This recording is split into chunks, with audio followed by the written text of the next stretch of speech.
جس سے حضرت امام ابو حنیفہ رحمۃ اللہ علیہ نے یہ مسئلہ نکالا کہ غائبانہ نماز جنازہ اگر اس شریعت کے اندر مستقل طور پر جائز ہوتا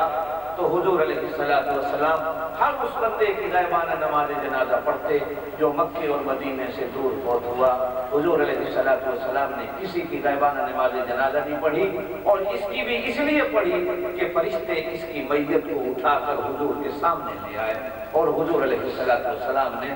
سامنے میت کو دیکھ کر غائبانہ نماز جنازہ پڑھا۔ تو اسے غائبانہ نماز جنازہ نہیں کہا جاتا، اس لیے کہ میت حضور کے سامنے۔ اس لیے اب ہماری فقہ میں غائبانہ نماز جنازہ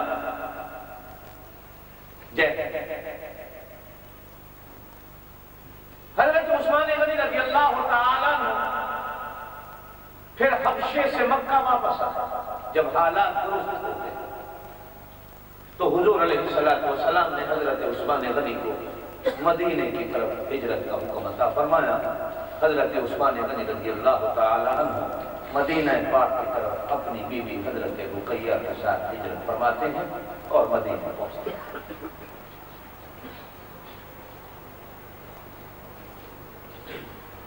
مدینہ پھر جب اسلام کا گل و گلزار بنا،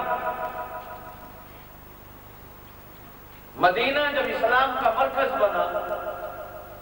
تو پھر اللہ کے نبی صلی اللہ علیہ وسلم کی طرف سے جو کچھ حضرت عثمان غنی کے ساتھ تعلقات کا اضافہ ہوا، ان کو احادیث میں، تاریخ میں، علماء کی زبان سے بڑے بہترین الفاظوں میں بیان کیا۔ ہجرت کے پہلے ہی سال جنگ بدر ہوئی تھی۔ ہجرت کے پہلے ہی سال جنگ بدر ہوئی تھی۔ کھڑکیاں بند کرنے میں جو کھلی، حضور علیہ السلام بدر کے لیے لشکر تیار فرماتے ہیں۔ سیدنا عثمان غنی رضی اللہ تعالیٰ عنہ بھی سپاہیانہ انداز میں اس لشکر میں شریک ہوتے ہیں۔ تیاریوں کے ہی دنوں میں حضور علیہ السلام کی لفظ جگر حضرت رقیہ شدید بیمار ہوتی ہے، اور لشکر جب روانہ ہونے لگتا ہے، لشکر جب چلنے لگتا ہے، تو حضور علیہ السلام حضرت عثمان غنی کو یہ کہہ کر لشکر سے واپس کرتے ہیں کہ تم مدینہ پاک میں رہ کر میری بیوی، اپنی بیوی کی تیمارداری کرو اور اس کی علاج کے لیے دن رات ایک کرو۔ چنانچہ حضور علیہ السلام کے ہی حکم سے سیدنا عثمان غنی رضی اللہ تعالیٰ مدینے میں رہ جاتے ہیں اپنی بیوی کے علاج کے لیے۔ جنگ بدر جب ہو جاتی ہے، اللہ پاک مسلمانوں کو فتح عظیم عطا فرماتے ہیں۔ حضور علیہ السلام لشکر کے ساتھ فاتحانہ انداز میں مدینے واپس آ رہے ہیں کہ مدینے کے قبرستان جنت البقیع میں ایک قبر پر کچھ لوگوں کا ہجوم دیکھا کہ کوئی مسلمان فوت ہو گیا جس کو دفن کرنے کی تیاری کی جا رہی ہے۔ حضور علیہ السلام مسجد نبوی میں جانے سے پہلے،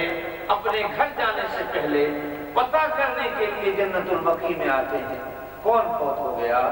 تو حضور علیہ السلام کو خبر دی جاتی ہے کہ آپ کی لخت جگر، آپ کی بیٹی حضرت رقیہ انتقال کر گئی تھی، آج ان کو جنت البقیع کی قبر میں دفن کیا جاتا ہے۔ حضور علیہ السلام قبر مبارک پر آ کر حضرت عثمان غنی کو تسلی دیتے ہیں، اور حضرت رقیہ کے دفن میں آپ صلی اللہ علیہ وسلم خود شریک ہوتے ہیں۔ قبر خود بنواتے ہیں۔ قبر کے بنوانے کے بعد مسجد نبوی میں آ کر حضور علیہ السلام جب مجاہدین اس جنگ میں ملنے والے مال غنیمت کو تقسیم کرتے ہیں، تو حضور علیہ السلام جس طرح مجاہدوں کو حصہ دیتے ہیں، اسی طرح کا حصہ حضرت عثمان غنی کو بھی دیا جاتا ہے، اور ارشاد فرماتے ہیں کہ یہ میرے حکم سے مدینے میں رہا تھا، اس لیے میں اور میرا اللہ اس کو جہاد میں شریک سمجھتے ہیں، لہذا جس طرح جس ایک مجاہد کا حصہ ہے اسی طرح حضرت عثمان غنی کا بھی جہاد میں حصہ ہے، ہم اس کو بھی مال غنیمت میں سے حصہ دیتے ہیں۔ یہ بات میں اس لیے کر رہا ہوں کہ بعض لوگ جن کو حضرت عثمان غنی سے پرلے درجے کا بیر اور دشمنی ہے، وہ یہ بات بڑے زور سے کہتے ہیں کہ حضرت عثمان غنی جنگ بدر میں شریک نہیں تھے۔ کیوں شریک نہیں ہوئے؟ اور وہ حقیقت لوگوں کے سامنے بیان نہیں کرتے، اعتراض کر ڈالتے ہیں۔ حقیقت کیا تھی کہ وہ جنگ بدر میں کیوں شریک نہیں ہوئے؟ حکم رسول تھا صلی اللہ علیہ وسلم، اور حضور علیہ السلام نے مال غنیمت میں حصہ دے کر قیامت تک آنے والی امت کو بتا دیا کہ جس طرح حصہ لینے والے تلوار چلانے والوں کا مال غنیمت میں حصہ تھا، اسی طرح اللہ کے رسول کے حکم کو سامنے رکھتے ہوئے مدینے میں رہ جانے والے حضرت عثمان غنی کا بھی اس جہاد و جنگ میں حصہ تھا۔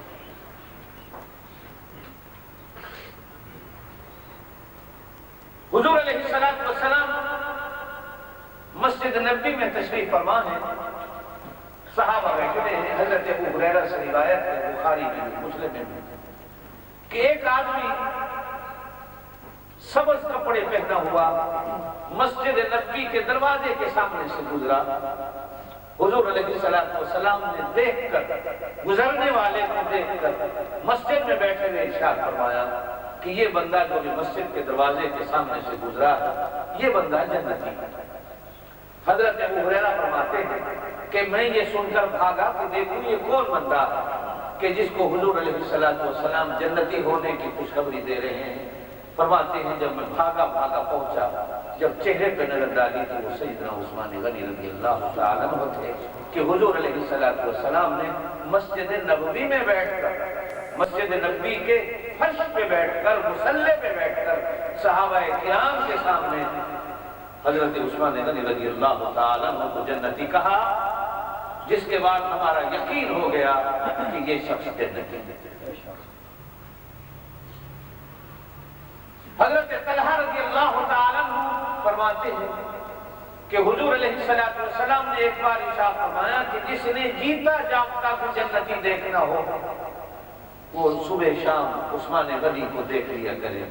کہ یہ شخص جنتی ہے، اس لیے کہ مجھے جبریل نے آ کر بتایا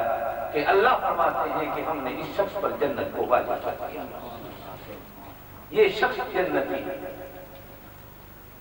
محدثین نے لکھا ہے کہ کم از کم حضور علیہ السلام نے اپنی زندگی میں 80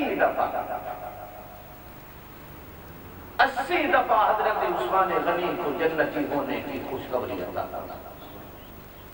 صحابہ کرام میں پوری جماعت میں کوئی صحابی ایسا نہیں ملتا کہ جن کو حضور علیہ السلام نے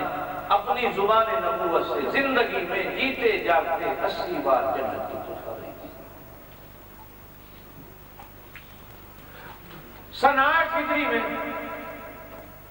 حضور علیہ السلام، بلکہ اس سے پہلے کہ جب مال غنیمت کا حصہ عطا فرما دیا گیا حضرت عثمان غنی کو، تو تاریخ میں اور حدیث کی کتابوں میں آتا ہے کہ چوتھے 5ویں دن حضور علیہ السلام نے مسجد نبوی کے ایک ستون کے ساتھ حضرت عثمان غنی کو بیٹھے ہوئے پریشان دیکھا، تو حضور علیہ السلام نے ارشاد فرمایا بیوی کے فوت ہو جانے سے پریشان ہوں، اس لیے کہ رقیہ جیسے تمہیں بیوی کہاں سے ملے گی؟ عرض کی اللہ کے رسول آپ سچ فرماتے ہیں۔ تو حضور علیہ السلام نے سب پہ ہاتھ رکھ کے ارشاد فرمایا عثمان، رقیہ فوت ہو گئی تو کیا ہوا، میرے گھر میں ام کلثوم باقی ہے، میں وہ بھی تیرے نکاح میں دیتا ہوں۔ حضور علیہ السلام نے اسی شام حضرت ام کلثوم جو حضور علیہ السلام کی تیسری بیٹی ہے حضرت عثمان غنی کی نکاح میں دی، اور جب نکاح ہو رہا تھا تو کتابوں میں آتا ہے حضور علیہ السلام نے ارشاد فرمایا عثمان، اگر اللہ کے نبی کے گھر میں 40 بیٹیاں بھی اللہ دے دے اور اللہ نمبر بار بار ایک ایک کو لیتا رہے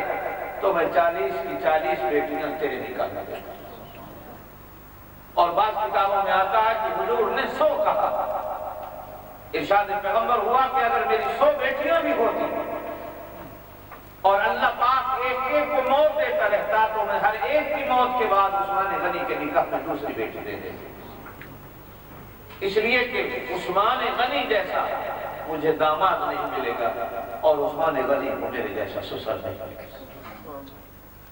چنانچہ حضرت ام کلثوم کا نکاح حضرت عثمان غنی سے کر دیا گیا، اور حضرت رقیہ سے حضرت عثمان غنی کا ایک بیٹا تھا۔ جب ماں فوت ہوئی تو اس کی عمر 3 یا 4 سال تھی، جن کا نام عبداللہ تھا۔ ان کی اولاد